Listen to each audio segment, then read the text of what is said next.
I'm not a big fan of the work-life balance phrase because it's all life. It's just part of it you have to do to help you live the rest of your life. And so framing it that way helps you. And you hear about all the stories about nobody's laid on their deathbed wishing, saying, "Oh, I wished I would have worked some more," and that kind of stories. And but the biggest one I saw was like if you have children, like by the age of I think it's 16, it said something like you will have spent 85% of the time you will ever spend with your child by the time they turn 16. Whoa. Okay. Think about it. They don't want at 16, they get their driver's license, they're gone. High school, they're gone. College, they're gone. Okay. I'm here with my friend Bill McClain. We're about to have a great conversation, I can tell. In all honesty, Bill and I have just been connecting, and so there's going to be a lot of great things that we can dive into. But Bill, first thing, thank you for being on the show. And then second, what got you interested in the intersection between humanity and technology? You know, it goes back a ways when I was first starting my career after college. And the guys that sat in that back room smoking cigarettes and coding, right? They were like foreign to me. And I tried to interface with them and befriend them and suck knowledge from them and I didn't speak their language. And I always thought that if I ever got the opportunity to be that go-between guy between your everyday person and your super nerd, like that communication layer, the humanity piece of it, of being empathetic, when we people come to us with a problem with their like they can't run payroll, right? Something catastrophic. Don't be that typical IT guy that's like, did you try to reboot? Be empathetic of their situation and how much stress they're under. And I really learned that from my wife. She was at a corporate 50 or yeah, top 50 company in the country as a CPA. And she would tell me IT stories and I'd be like, they told you what? And so, this has been a long thing growing my personal um, course to make it human. Dude, I love that story. There was I think one of my first projects out of college, we were doing a mortgage banking system, and it was a disaster in every mention of the way it could have possibly been. But the COO comes in and he's like, look, I want this to be like a swan on a lake, right? And he goes, you look at it and it's just beauty kind of like floating across. But what you don't see is that the legs are underneath kind of making it go. He's like, unfortunately, guys, we're the legs right now. And it's our job to get people homes in the same capacity. So it's really wonderful that you've pulled that idea out of there around like how do we exhibit empathy in a time of either crisis but also in a just regular business, because what we know as technologists or what we know as people can be wildly different. So how has that played out through the rest of your career then? Yeah. So, as I was able to get into the room and speak the speak, and, I recently did a post about one of the challenges that people in technology have is, using three-letter acronyms and using tech speak and just way too much. Like, for example, what does this AI voice agent do? It answers your phone. It's that simple. You don't have to talk about the LLMs and the layers and the this and that. It answers your phone. So keep it simple. And that sounds easy, Don, but you also don't you need to read your audience.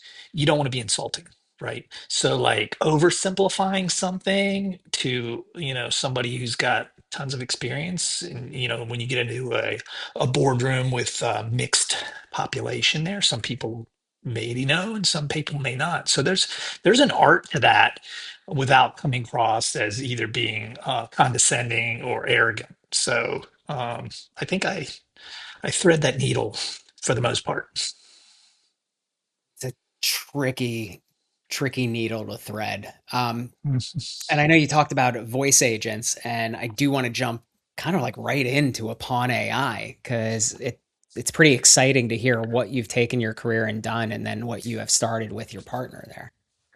Right. Yeah. Yeah. It's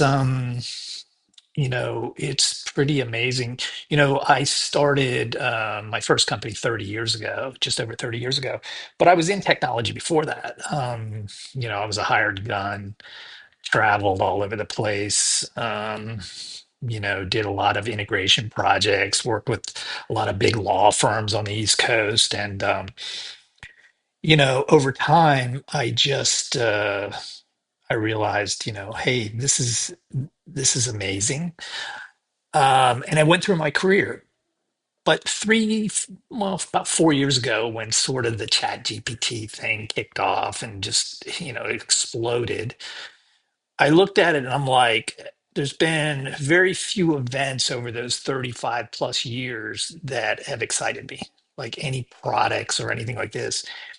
A few things here and there. I mean, certainly, I was there for the whole, kind of internet explosion, right? And so, the .com stuff, I saw all that stuff, and let alone, cloud voice and things like that.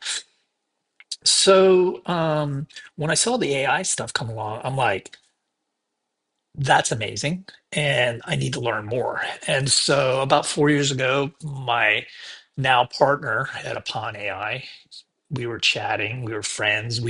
She did telecom, I did telecom. We were trading notes or whatever, and she called me one day and she's like, "Hey, I'm thinking about doing this," and I'm like, "I want in." And she's like, "Well, I don't know, just like, I'm thinking." I'm like, "No, I want in." And then and the conversation went on. I was like, "Hey, did I mention I want in on this?" So later that night, I called her and I'm like, "Sorry, was I too aggressive?" She goes, "No." She goes, "The fact that you were that excited made me excited." And so we had both had bad marriages.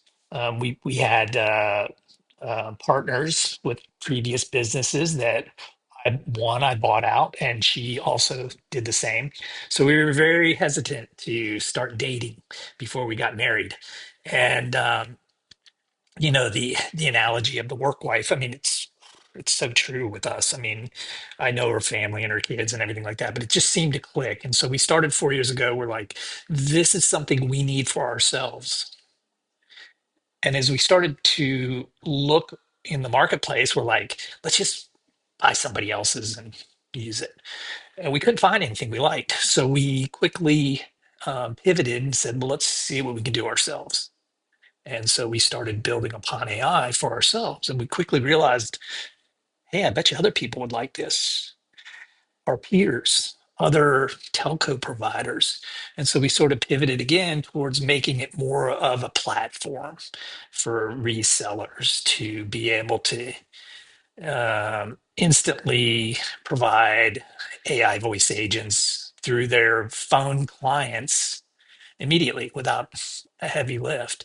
And from that time to at the beginning, I didn't know a lot about AI, to be honest with you. We were drinking from the fire hose. I mean, it was just like, and it continues. I mean, to this day, like Don, I know you're big in the AI arena. Like, can you keep up? I mean, it's like you kind of you got to get your lane, right? Well, and that's kind of what I want to get into as well. Like, most people who I talk to who are implementing AI, right, are also drinking from that fire hose constantly. Like, there is not a Right. day when a release doesn't come out, or, Yep. some new functionality kind of shifts. Yesterday, RTX chipset was announced, which kind of changes the whole local cloud paradigm as well, or could be.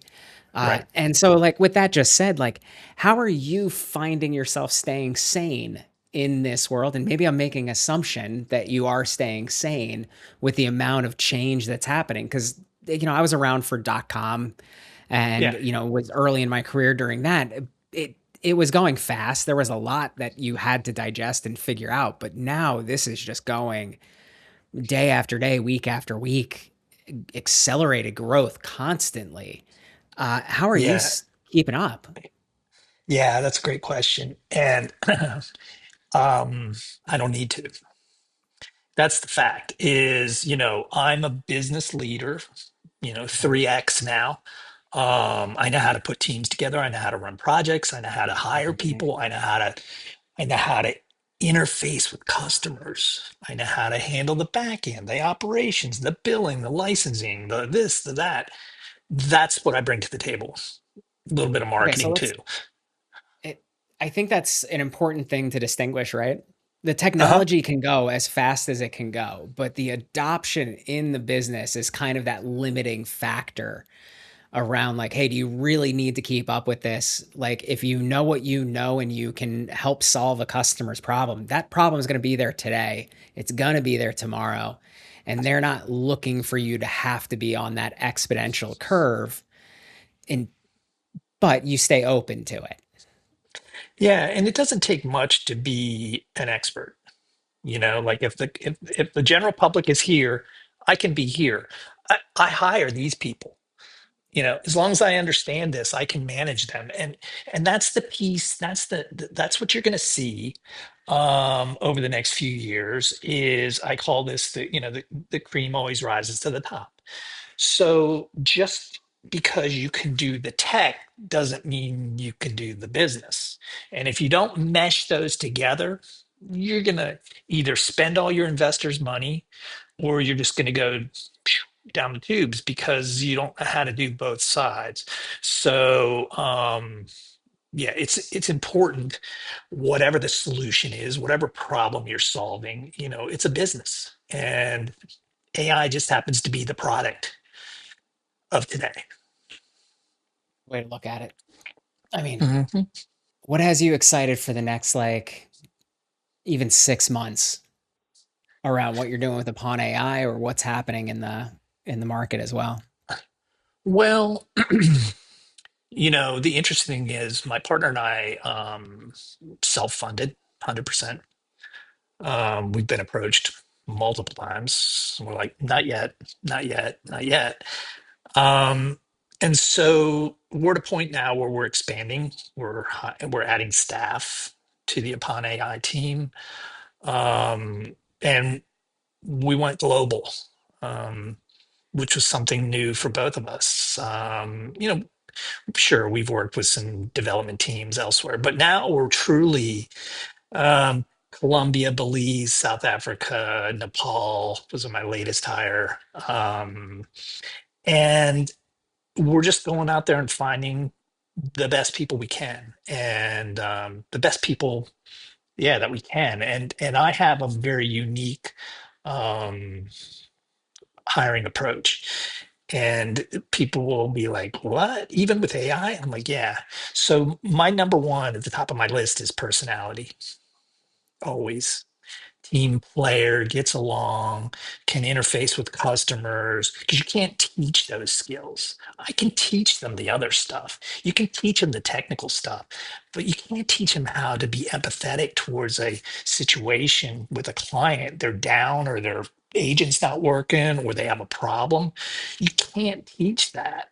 Some people can force it, but people that truly have a great personality, that's top of my list always. And then I grow on myself. So I'd rather have somebody that's not quite ready but has a great personality, and we teach them the tech. And maybe it takes a little bit longer, but then they're homegrown. In the world of AI, so personality is number one, right? And Mhm. I agree with you. You can always teach people technical skills. How are you finding your organization changing, I guess, because of how AI kind of shifts where the execution risk is? Yeah, it's made, going back to the beginning of my story, where that room with the developers, right? Yeah. Everybody's in that room now. Everybody can vibe code, everybody can create applications, everybody can, but taking it from there to a business product Yeah. and Oh, yeah. delivering that business product, that's the skill. And it's amazing to me, just the speed. Jody's very technical, my partner, and she's a bit of a programmer too, and she's been down the. I would like, what'd you do over the weekend? She was like, I was in the rabbit hole. I was like, all weekend. She goes, yeah, I didn't even feed my kids. My husband had to do it, and I'm like, what were you doing? She goes, I built this new tool. It's amazing. Do you want to see it? And I'm like, yeah. And she showed it. She showed it. I'm like, I can sell that. I'm like, that's a great tool. And so one of the things that's been interesting for us, Don, is because we are traditional business people first, we're like, okay, what problems are we having? Let's solve our own problems. Oh, by the way, that telecommunications problem you were having, we solved for that. You having that problem too, buddy? Oh yeah. So here, use our tool. Um, that's really what's been driving it, or feedback from our partners. Hey, do you think you can have this do some analytics where it's running these reports and we can create our own widgets and all that stuff? And we're like, man, that's a great idea. Week later, okay, it's ready. That's the part that the week later, I mean, you remember, I mean, .com. I mean, how long to build that e-commerce website? 6 months, and you could do one what, an afternoon now? Do you remember? So, all right, just to give you an idea, like I graduated college 2004. Okay. So, like right around that period and came into a place that was heavy waterfall banking, mortgage banking, right? Like, and Hmm. loan generation. And within a year, they hired two guys who were agile experts. And I immediately fell in love with the idea because we had gone for 9 months and missed the ball completely on this, $15 million project Right. that like all everything was written down, requirements, tech specs, everything. And you go through the process and you still got it wrong so bad that like you spent another like 5 million just trying to correct what you were doing. And then to see that paradigm shift of like, hey, we're just going to show you working stuff frequently. And now we're at the point where it's like, we're going to show you it today. Right. Like as we're Okay. talking, Yeah. the Tell us agent what you is want. listening in. Yeah, exactly. Just listen, and then we'll show you some demo in like an hour or two when it actually Yeah. comes up. It's a brilliant time to be alive. Oh my God. And that's part of why I jumped into upon AI, because it is so consequential in Yeah. history. And I recognize that even at my age. And I think that I bring a lot of experience to the table for upon AI and business acumen. So it's exciting, and yeah, it can be also overwhelming talking about the new releases and keeping up with this and keeping. And I think one of the things that's really good to do is to have sort of a village of people, maybe friends, associates, like, hey, Bill, did you hear about this new thing? And I'm like, no, I didn't. And what's it do? And so then I can decide, do I spend time on that? Because we all have the same amount of time, right? So Yep. that's the piece that, when I was talking about Jody spending her entire weekend, down the rabbit hole. You can't tell me you haven't done that. And because if you did tell me, I would believe you. So you have to be careful, time management, especially if you have a You family. Oh, 100%. Just this week I was like recognizing like, okay, it's taking a little bit too much time than I ever wanted to try to keep up with what's going on. So I built an Okay. ingestion engine that basically goes out, finds, here's the resources that I would like to pull. Here's 150 different like news publications, organizations, YouTube, podcasts. Go and pull it. And then I want you to decompose it into things that I may find interesting. Joey, I could be like, because you're right, you can literally go in and get sucked down that rabbit hole. And in all honesty, I was up until midnight playing around with it because I was like, yeah, this is cool, amazing. Yeah. But in the end, it's there to separate out. And like we already have it comparing like our blog posts to, the podcast transcripts or other Fireflies transcripts that we use for transcription to see what can we do to align our marketing with how we're talking about our product and how the industry is talking about the problems that they're facing. Yeah, it's the solutions are endless. Yep. And what's amazing is that even the simplest of problems that are solved, like I'll give you an example. This is bill level stuff. So, and I'm like, hey, we need to develop a training program and a demo program online. Go grab our last six Fireflies recording transcriptions, suck them into to AI, have it spit out the most common, and we created a curriculum and like just like an hour or something that was based on Like, historical events, live demos. And I'm like, yeah, we need to record these now and be more automated and things like that. So that was bill level stuff. But it's still like when I look at things that I did like this massive financial spreadsheet, because when I first started working, I was a budget analyst. I worked for a huge company. And so Lotus 123 and writing macros was my expertise. And now I just, you don't even have to use a keyboard. You just talk to it and say, create me this financial, analysis and make sure you're comparing this to this. And the question I'm trying to answer is, can we do this for this cost? And da da da da. And the next thing you know, like 2 minutes later, 5 minutes later, whatever, you've got this color coded presentation level, ready for the boardroom, overview in like, and I'm like, okay, let's go for a walk. yeah, Like, okay, that's done. I'm ready. I plug some numbers. Let's go. So it's fascinating, and um, it'll be interesting to watch as we move along. funny that you say that you get it done in like 2 minutes and then you're like, all right, let's go for a walk kind of thing. And we all need to get outside and touch some grass. There is definitely Yeah, that piece of yeah. it, but also like seeing your partner, Jody, and I can tell that I myself have fallen down the rabbit hole many a times. And I got another friend who, you know, he's in this space. He does it for top 10 banks, is his market. And we're talking about how our thought processes have changed over the last like 2, 3 years. Because you now, instead of having to deep focus into one thing to get that spreadsheet done, to do that analysis, to kind of go, like you have that 2 minute conversation and then you can digest it through conversation as well. Have you seen your own thought process change, or how are you handling that rigor of interaction? Well, it's interesting because certainly with my employees, being a managed service provider, there's lots of, hands-on stuff still, Yeah. and break fix kind of stuff. And I'm like, about maybe 2 years ago, I said, okay, you get Claude, you get ChatGPT, you get Perplexity, you get Gronk, you get, and I'm like, I want you all, each one of you to use it and then report back to your peers, which one do you like and why? And so yeah, I have seen things sort of change in the way we approach things, knowing that we can get answers.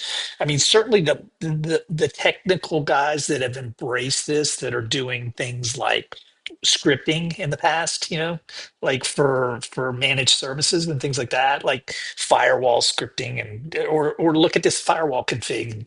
You see any problems with it? Stuff like instant, and so that whole business is changing. It's only a matter of time before telecommunications becomes more automated. It's already starting to, and it's kind of funny because my lane is the voice AI stuff, and that's just going to keep changing. It's going to keep changing and branching off, and people can do it easily, but can they successfully do it long term? So yeah, it's interesting. You're hitting on another thing around AI is making it very accessible for people to do things quickly, but then to be Right. able to do it long term and to create a sustainable business around it, like that is the next kind of evolution of like where it really separates the wheat from the chaff there. In your, the AI voice implementations that you have been doing, is there any kind of like lessons learned, or what are you seeing for what's changing the longevity of your product? I think the key is we always say, get the camel's nose in the tent. Okay. Start simple, and before you know it, the whole camel's in the tent. They may not need anything super complex today, nor do we need to teach them what the complexities potentially are. um, it's going to come with time, and that's one of the biggest things that we've learned is there's a huge learning curve. Like, your imagination limits what we can do for you.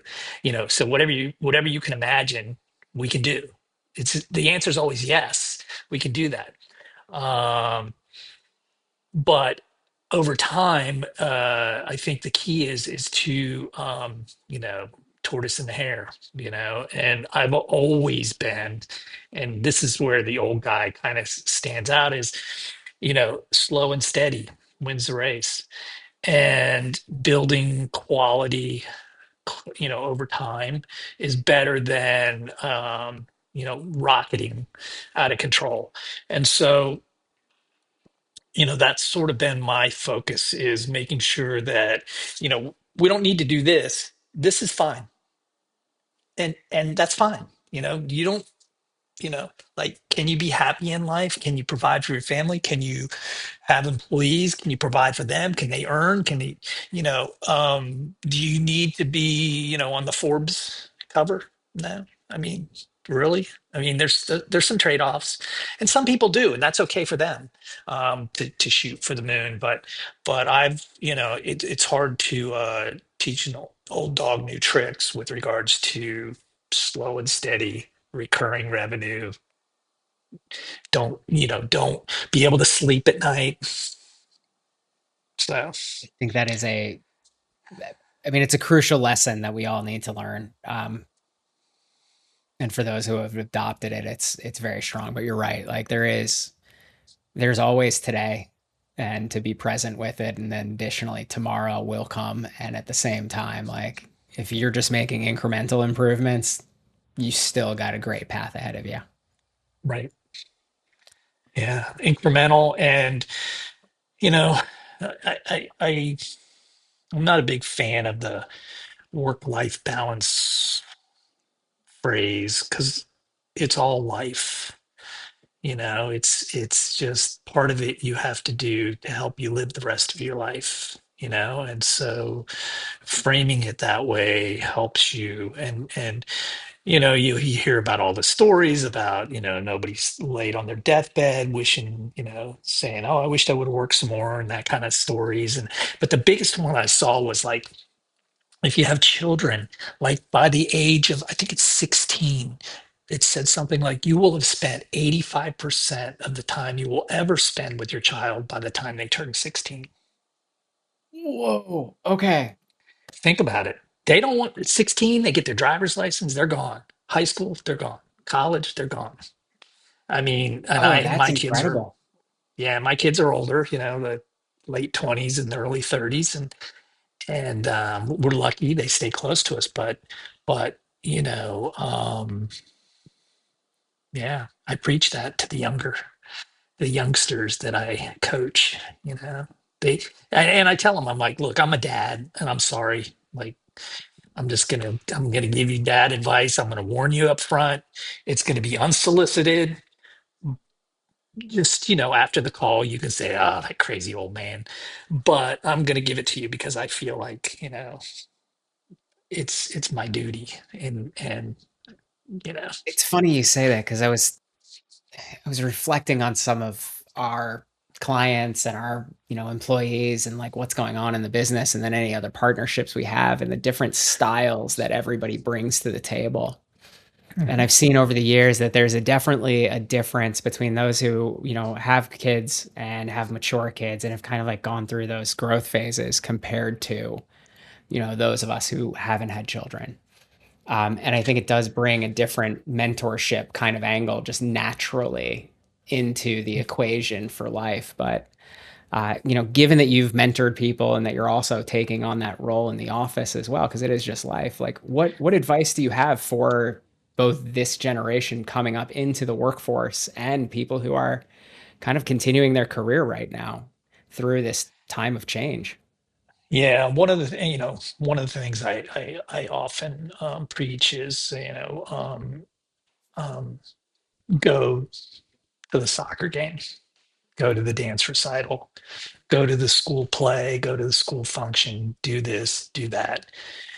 If your coworkers can't cover for you, then we got bigger problems. That's more important than anything we're doing here. You cannot miss that. And I don't ever want you to miss it. So, one guy that works for me, that's worked for me for 25 years. Okay. So, my girls are 28 and 32. So, when he started with me, he used to play with them in the office, right? Full circle. He got married, he had a wife, his daughters are now middle school. I'm like, go, go. Don't even hesitate. And I will never ever fault anybody. Go take care of your parents, go take care of your kids, go take care of whatever you need to. And the company needs to be able to um, get your back, cover your back for you. And because you'll do the same thing for them, right? So when your parent is going to a nursing home or your child is moving to college or whatever, and you need to take off, they'll do the same for you. And that's the culture that I like to live with. Is that you can look at being an entrepreneur two different ways, or owning businesses with employees. Is you can either look at it as like an incredible amount of pressure on your shoulders to make the right decisions, to support not just your own family but all these other families, or you can look at it like a family. It's just a bigger family, right? And everybody's chipping in, and we sometimes you have to make some tweaks with personnel, things like that. Not everybody wants to be part of the family, but yeah, that's sort of, I don't know if I answered your question, but that's my philosophy. No, I think it definitely highlights the importance of life, right? Like we're here only for a short period of time and we only get really one opportunity. Um, I guess, or actually you get two lives, right? Like the first one is up until the point when you realize that you only have one life to live. And then the second one starts at that moment. But I think that, you've hit some core values here, right? Like we're not living, we're not working, we're working to live, not Mhm. living to work, and showcasing that like that is the empathy that we need to have for our community. And the other side of this is like you are building a family in the office as well. And like we do spend a good portion of our day doing the work that we love to do. So you might as well do it with people that you have some care about as well. And if you care enough about somebody to help support them while they're going to go see the recital, and so that you also get to go see the soccer game as well, like that's a community that really can thrive together, whether it's with AI or without it. And those are Oh yeah. fantastic places to be. Well, the one thing you said, do the things you love. And my dad told me, he said, if you're not doing the job that you love, do something else. Like like I'm a big proponent of enjoying my day, having fun, solving problems, dealing with stressful situations. Like it can be both. It can be all of Yeah. it. It doesn't, like, I feel bad for the people that have the Sunday, what do they call them? Sunday night, The um jitters or Sunday whatever. scaries, right? Yeah, Yeah, yeah. Sunday scaries. Thank you. You know, um, I look forward to Monday mornings a lot of times for two reasons. One is because I love what I do, but two, because I'm tired from my wife's honeydew list. And so I'm like, dear God, let me go back to work. Like, no, not one more project. So I hope she doesn't see this. Anyway, yeah, it's a great thing if you can love what you do. Not everybody does. It's there's an Alan Watts quote, and I'll probably butcher it, but that's my next book is a bunch of butchered quotes. Basically he's like, what you want to do is you want to make your work look like play so nobody knows that you've been working a day of your life. Yeah. And I think that's just a beautiful way to look at it. And like, I love when I wake up ready to go and, excited for the challenges that we have in the day. And then additionally, I think personally, my big work is when I don't wake up in that state to kind of recognize the opportunities that we've been given and to get back to that space of like how we get to help, the people that we get to help. So, Bill, I Yeah. got to say, it's been an absolute pleasure getting to know you over this call. And really appreciate you taking the time. Is there anything else that you'd like to share with the audience or? No, I think that's a good idea to pause from time to time and realize the blessings that you have, wherever they are. Um, you know, this country is a country of opportunity. And, I can say without a doubt that, I've leveraged that to the best of my ability. First generation business owner. It's kind of funny because of myself and my immediate family. So I have two sisters, and my wife she's one of five. I think there's six entrepreneurs, you know? So, we get together and trade stories, at Thanksgiving or Christmas or whatever. And we all do different things. But I mean, it's out there. And, this AI environment is going to make dreams for many people that wouldn't have been able to do it otherwise. And the idea that somehow AI is going to hurt um, the economy or the job market or whatever. I think that history will say that, yeah, there's going to be some dips, you know. Think about when automobiles came out and electricity and, the different mass, locomotive, trains to the west, like air flight, like for us to jump on a plane now is nothing. Um, this is just going to be one of those little bumps in the road that's going to leverage us to bigger and better things in the future. Absolutely. Bill, once again, I got to say thank you. And, it's been a Yeah, really inspiring conversation. So I yeah, appreciate it. yeah. Had a good time.